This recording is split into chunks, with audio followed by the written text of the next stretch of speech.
Hi hello friends, എല്ലാ കൂട്ടുകാർക്കും പുതിയൊരു റിവ്യൂയിലേക്ക് സ്വാഗതം. എല്ലാവർക്കും ഗുഡ് മോർണിംഗ്. അപ്പോൾ ഇന്നത്തെ എപ്പിസോഡിൻ്റെ റിവ്യൂയിലേക്ക് കടന്നാലോ?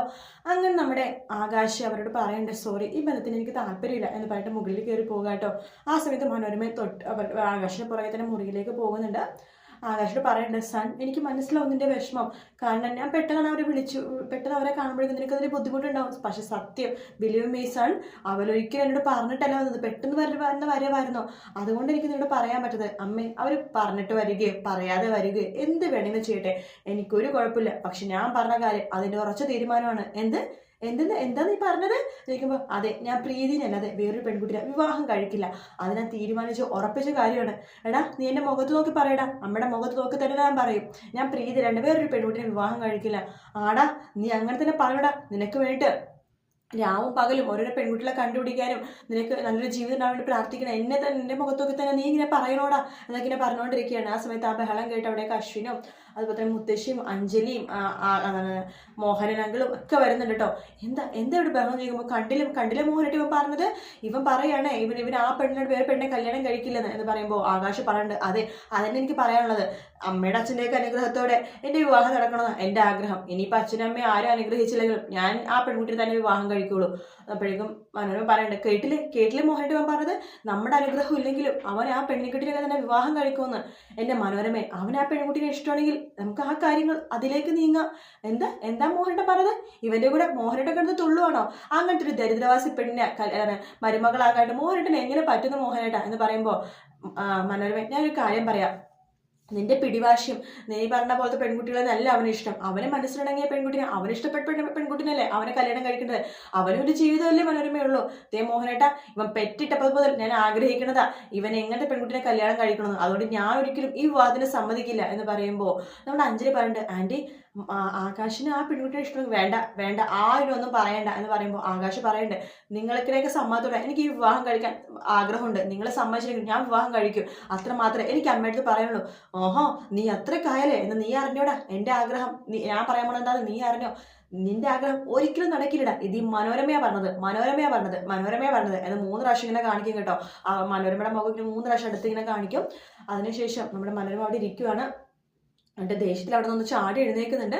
അതിനുശേഷം വേഗം തന്നെ നിലത്തേക്ക് ഓടിപ്പോവുകയാണ്. കാരണം എല്ലാവരും കൂടി അവിടെ നിൽക്കുവാണ്. മനോരമ പെട്ടെന്ന് നിലത്തേക്ക് ഓടി പോകുന്നുണ്ട്. അതിനുശേഷം അവിടുത്തെ ആരില്ലെന്ന് ഉറപ്പുവരുത്തിയതിനു ശേഷം അതായത് നമ്മുടെ ശ്രുതിയുടെ വീട്ടിലെ ഫോണിലേക്ക് കോള് വിളിക്കുക കേട്ടോ. ആ സമയത്ത് ഇവിടെ വെച്ചിട്ടുണ്ട് എന്നൊക്കെ പറഞ്ഞിട്ട് ഫോൺ വിളിക്കുന്നത്. അപ്പോൾ ഹലോ എന്ന് പ്രീതിയാണ് ഫോൺ എടുക്കുന്നത്. ഹലോ, എടി കീറസാരിക്കാരി, നിന്റെ ഉദ്ദേശം എന്താടി? എനിക്ക് മനസ്സിലാവുന്നുണ്ട് നീ ഇവിടെ വന്നത് നിന്റെ ചേച്ചിനെ ഇവിടെ ആക്കാൻ വേണ്ടിയിട്ടാണല്ലേ. എനിക്ക് മനസ്സിലായി കീറസാരിക്കാരി, നിന്റെ ഉദ്ദേശം ഞാൻ മനസ്സിലിരിക്കട്ടെ കീറസാരിക്കാരി എന്നൊക്കെ പറയാണ്. ഹലോ, ഇതാരും സംസാരിക്കുന്നത്? ഞാൻ ശ്രുതിയല്ല സംസാരിക്കുന്നത്, പ്രീതിയാണ്. ഓഹോ, തേടിയ വഴി കാലി ചുട്ടി. എടി, നിന്നോട് തന്നെയാണ് സംസാരിക്കാൻ ഞാൻ വിളിച്ചത് എന്ന് പറയണേ. നീ എന്താണ് വിചാരിച്ചത്? നീ അന്ന് ഇവിടെ കയറുമ്പോൾ എനിക്ക് മനസ്സിലായി എൻ്റെ മോനെ കൈയും കാലും കാണിച്ച് മയക്കെടുക്കാൻ വേണ്ടിട്ടാ നീ വന്നിന്ന്. നിന്റെ ആഗ്രഹം ഒരിക്കലും നടക്കാൻ പോകുന്നില്ലടി. ആന്റി എന്നിങ്ങനെ പറഞ്ഞുകൊണ്ടിരിക്കുന്നത് നീ ഒന്നും പറഞ്ഞിടി. എനിക്ക് മനസ്സിലായി നിന്റെ കാര്യങ്ങളൊക്കെ. ഉടുതുണിക്ക് മറുതുണിയില്ലാത്ത ആൾക്കാരാണ് നിങ്ങൾ. എന്നിട്ട് ഈ വലിയ സമ്പത്തുള്ള വീട്ടിലേത് കെട്ടാൻ വേണ്ടി ആഗ്രഹിക്കുന്നു അല്ലേടി? എനിക്ക് മനസ്സിലായി. നീ എൻ്റെ മോൻ്റെ സ്വത്തും പണവും കണ്ടിട്ടല്ലേടി അവനെ കല്യാണം കഴിക്കണമെന്ന് ആഗ്രഹിക്കുന്നത്. നോക്ക്, ഞാൻ എൻ്റെ മോനെ നല്ല സൗന്ദര്യം അതുപോലെ തന്നെ നല്ല പണക്കായിട്ടുള്ള പെൺകുട്ടിനെ മാത്രം കല്യാണം കഴിപ്പിക്കൂടി. നീ ഒരു കാര്യം നീ അറിഞ്ഞോ? അഥവാ എൻ്റെ മോൻ നിന്നെ കല്യാണം കഴിക്കണമെങ്കിൽ എൻ്റെ ശവത്തിൽ ചവിട്ടിട്ടായിരിക്കും അവൻ നിന്നെ കല്യാണം കഴിക്കണേ. നീ നോക്കിക്കോ, അങ്ങനെ പെറ്റമ്മയുടെ ശവം കണ്ടിട്ടായിരിക്കൂടി നീ അവനെ കല്യാണം കഴിക്കാൻ പോണത് എന്നൊക്കെ പറയുമ്പോൾ പ്രീതി അപ്പോൾ തന്നെ കരയാൻ തുടങ്ങും കേട്ടോ. എടി ദരിദ്രവാസി, എനിക്ക് നിന്റെ 2 വാർത്ത കൂടി പറയുന്നുണ്ട് ദരിദ്രവാസി എന്ന് പറഞ്ഞിട്ട് പിന്നെയും അവനെ പറയാട്ടോ. എന്നിട്ട് പറയുന്നുണ്ട്, നിന്റെ കുടുംബത്തിന്റെ അടിവേര് ഞാൻ തകർക്കോടി. എൻ്റെ മോൻ ആഗ്രഹിക്കാൻ വേണ്ടി നീ ആയോടി, വളർന്നോടി. അന്ന് നിന്നകത്ത് ആക്കി തന്നെയാണ് എൻ്റെ മോനെ ആഗ്രഹിക്കുക, എൻ്റെ മോനെ വെറുതെ വിടാൻ വേണ്ടി. അപ്പം നിനക്ക് അഹങ്കാരം കൂടിയല്ലേടി ദരിദ്രവാസി പെണ്ണെ. നിന്റെ കുടുംബത്തിലെ എല്ലാത്തിനെ ഞാൻ നാണം കെടുത്തു. നീ നോക്കിക്കോ, നിന്റെ കുടുംബത്തിലെല്ലാവരും ഇതിന്റെ പേരിൽ വിഷമിക്കോടി, നരകിക്കോടി, നോക്കിക്കോ എന്ന് പറയാണ്. അവളെൻ്റെ മോനെ കല്യാണം കഴിക്കാൻ വേണ്ടി ആഗ്രഹിച്ചിരിക്കുന്നു ദരിദ്രവാസി പെണ്ണെ. നമ്മുടെ ഭയങ്കര മോശമായിട്ട് ഇങ്ങനെ പറയാട്ടോ. ആ സമയത്ത് പ്രീതിക്ക് വിഷമം കൊണ്ട് പ്രീതി പെട്ടെന്ന് പൊട്ടിക്കാരനെ ഫോൺ കട്ടയാണ്. ഹലോ, ഫോൺ വെച്ചിട്ടുണ്ടാണ് അവളെ നീ വിളിക്കുന്നേ എന്നൊക്കെ പണിയെ പിറുപിറുത്തോണ്ടിരിക്കട്ടോ മനോരമ. ഇങ്ങനെ ഫോൺ വെച്ചിട്ട് പ്രീതി അപ്പോൾ തന്നെ ആകാശിനെ വിളിക്കാട്ടോ. ആകാശ് ഫോൺ എടുക്കുന്നുണ്ട്. ഹലോ പ്രീതി എന്താ പ്രീതി വിളിച്ചത്? ആകാശ് ഈ ബന്ധം ഒരിക്കലും നടക്കില്ല. പ്രീതി താനെന്താണ് ഇപ്പൊ ഇങ്ങനെയൊക്കെ പറയണത്? നമ്മൾ കണ്ട് സംസാരിച്ച് ഇപ്പൊ വന്നല്ലേ ഉള്ളൂ. അതെ സർ, അതന്നെ ഞാൻ പറയണത്. ഈ ബന്ധം നടക്കില്ല സർ, ഒരിക്കലും ഒരിക്കലും. സാറിനെ പോലത്തെ ഒരാളെ ഞാൻ ആഗ്രഹിക്കാൻ പാടില്ലായിരുന്നു, എന്നിട്ടും ഞാൻ ആഗ്രഹിച്ചു പോയി. എന്റെ ജീവിതത്തിൽ വലിയൊരു കറുത്ത പാട് ഇതിനു മുമ്പ് ഉണ്ടായിട്ടുണ്ട്, അത് ഞാൻ മറന്നു വരുമായിരുന്നു. ഒരിക്കലും ഞാൻ വിവാഹം കഴിക്കില്ലെന്ന് തീരുമാനിച്ച ഒരാളായിരുന്നു. പക്ഷേ സാറിനെ കണ്ടപ്പോൾ, സാറിനായിട്ട് അടുത്തപ്പോൾ എന്തോ എൻ്റെ മനസ്സിലൊരു ആഗ്രഹം വന്നു എന്ന് ശരിയാണ്. പക്ഷേ ഈ ബന്ധം ഒരിക്കലും നടക്കില്ല സർ. സാറിന്റെ അമ്മ ആഗ്രഹിക്കുന്ന പോലെ തന്നെ പണക്കാരിയും അതുപോലെ തന്നെ നല്ല സൗന്ദര്യമുള്ള പെൺകുട്ടിനെ കെട്ടിക്കോ, എന്നെ വെറുതെ വിട്ടേക്ക് സർ. എന്താണ് താൻ ഇങ്ങനെയൊക്കെ പറഞ്ഞത്?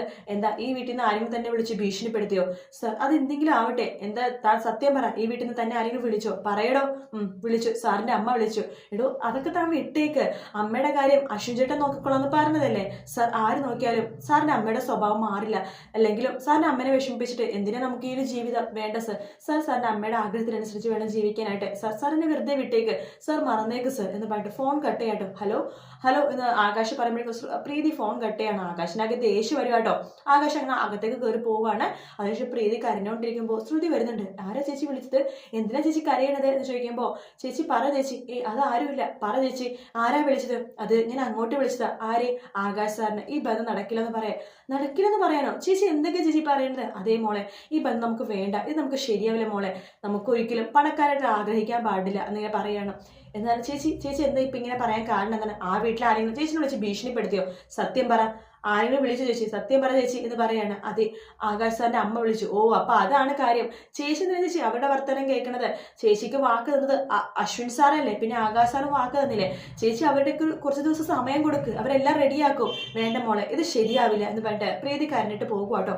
നമ്മുടെ ശ്രുതിക്ക് അങ്ങ് ദേഷ്യമാണ്. നിക്ക്, ഞാൻ വെച്ചിട്ടുണ്ട്, ആ കടലമിഠായി ഞാൻ വിളിക്കുന്നുണ്ട് എന്ന് പറഞ്ഞിട്ട് ശ്രുതി അപ്പം തന്നെ നമ്മുടെ അശ്വിനെ ഫോൺ വിളിക്കുവാണ്. ഹലോ എന്ന് അശ്വിനാകെ ആകെ ദേഷ്യം വന്നിരിക്കട്ടോ മനോരമയുടെ പ്രകടനമൊക്കെ കണ്ടതിന് ശേഷം. ആ സമയത്താണ് ശ്രുതി വിളിക്കുന്നത്. ഹലോ അശ്വിൻ സർ, ഞാനാണ്.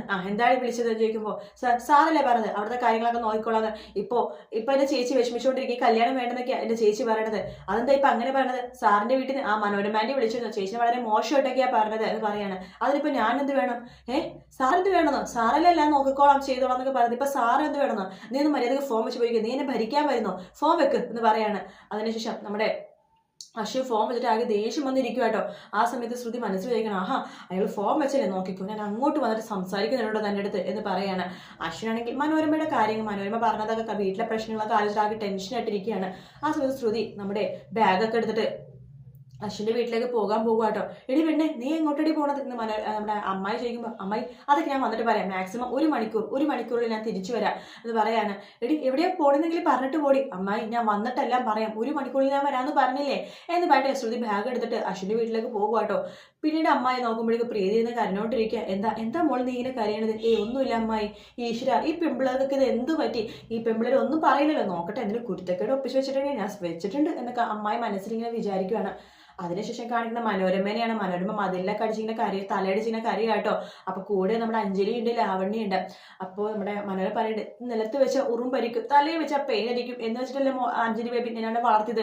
അവനെ പെറ്റിട്ടപ്പോ തൊട്ട് ആഗ്രഹിക്കണത് അവനെ നല്ല പണക്കാരി പെൺകുട്ടിനെ കല്യാണം കഴിപ്പിച്ച് കൊടുക്കണമെന്ന് എന്ന് പറഞ്ഞിട്ട് കരഞ്ഞോണ്ടിരിക്കട്ടോ. ആന്റി, അതിനും ആകാശിന് ഇഷ്ടം വേണ്ട ബേബി, നീ വെറുതെ അവനെ സപ്പോർട്ട് ചെയ്യണ്ട, ഈ ബന്ധത്തിന് ഞാൻ ഒരിക്കലും സമ്മതിക്കില്ല, ഞാനാണ് ഈ പറയണത് എന്ന് പറയാണ്.